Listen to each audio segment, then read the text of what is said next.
Hello and welcome to Westminster's WCAT. I'm Keller Austin alongside Dr. Craig Detweiler, the Professor of Communications and Director of the Center for Entertainment, Media, and Culture at Pepperdine University in California. And Dr. Detweiler has the pleasure of being our Christian Emphasis Week speaker this entire week. He's joining us Monday and Tuesday. We've already heard you speak once, Dr. Detweiler, about the movies today, and the rest of the week you're really talking about the pop culture and how that affects Christianity. So how have the movies, TV shows, and music affected your life? Well, I've always loved movies. I mean, I loved Humphrey Bogart and Casablanca from the time I was, a young kid. And I think part of it was an escape, but part of it was actually starting to really wrestle with these characters and the choices. And so I kind of looked up the characters and I was like, maybe I want to be like them, or maybe I want to be as brave or as fearless or as loyal or some of these qualities. So I looked to film aspirationally. It also can be confrontational. You sort of maybe see bad choices that are made and consequences, and people are dying and people are going to jail and marriages blow up, and you kind of go, I don't know if I want to be like that person. So I think it's a nice way to kind of have a surrogate experience where you learn from somebody else's mistakes or somebody else's positive choices. Sir, and so obviously you've had a big impact on media being the director of media at Pepperdine, but how has it affected you as a Christian? I find movies inspire me really all the time, and maybe not in the way I anticipate or expect. I went into, recently saw a film called St. Vincent, starring Bill Murray. And, you see it in the title, St. Vincent. Oh, well, you don't know what that means. And you see him in the film and it's like, well, he's definitely not a saint. He's kind of always half drunk and always grumpy. But over the course of the film, you see him develop this relationship with a boy and nurture him and be a father to him.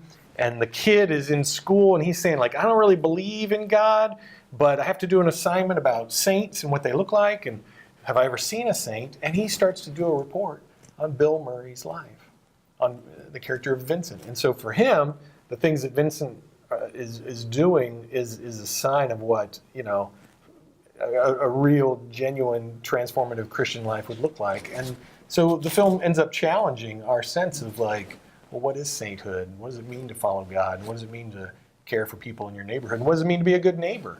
So I thought it was going to be a funny Bill Murray comedy, and it was.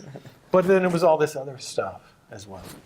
I think one question that everybody's really wondering about is, how have you intertwined your work with your faith? A lot of people, I think, maybe said, well, you need to choose. Like you could either be in Hollywood or you could be involved in the life of the church, or, you could be in academia or you could make movies, but you can't do both. And I was just like, why do I have to choose? Can't I do both? I love God. I love movies. Why can't I love God through the movies while I'm making movies? So I thought that was a false choice.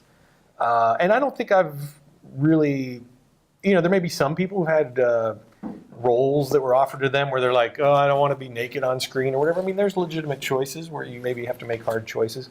But as someone who writes and directs, I'm usually in charge of the content that I'm creating. And so I can sort of say, I want to tell the kinds of stories I want to see and make the kinds of things that I want to make. And I've seen that happen with, my friends in Hollywood, people who directed, Bruce Almighty and Evan Almighty. He made a bunch of money for the studios, and then he decided to do that. Somebody like Mark Burnett had made so much money for the studios making Survivor and Shark Tank that he said, hey, I want to do 10 hours on the Bible.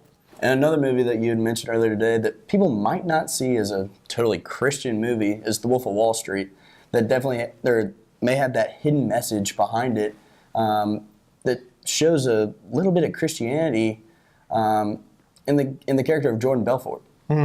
Right. Well, it's a film about what you shouldn't do, who you shouldn't be. But the Bible is full of those kinds of characters. There's a lot of people. It's like, don't do this, don't be like this king, or don't be like that person. And in a sense, Jordan became the king of Wall Street, the Wolf of Wall Street, through all kinds of dishonest means. And if kind of what it says in things like Proverbs is true, that kind of cheating and lying will catch up to you. So it becomes, I think, a very good teachable moment to say, okay, maybe you're interested in Wall Street, maybe you're interested in making money, but if you decide that kind of goal will pursue your life, it will also consume your life. It may cost you your life. And Jordan kind of woke up almost too late in that film. So yeah, Wolf of Wall Street, maybe not the best film to watch, with your parents, but I think a really important film to warn you about the cost of pursuing greed at any price. And one final question for you that's not really related to the movies or anything, but what does it mean to you to be speaking at Christian Emphasis Week?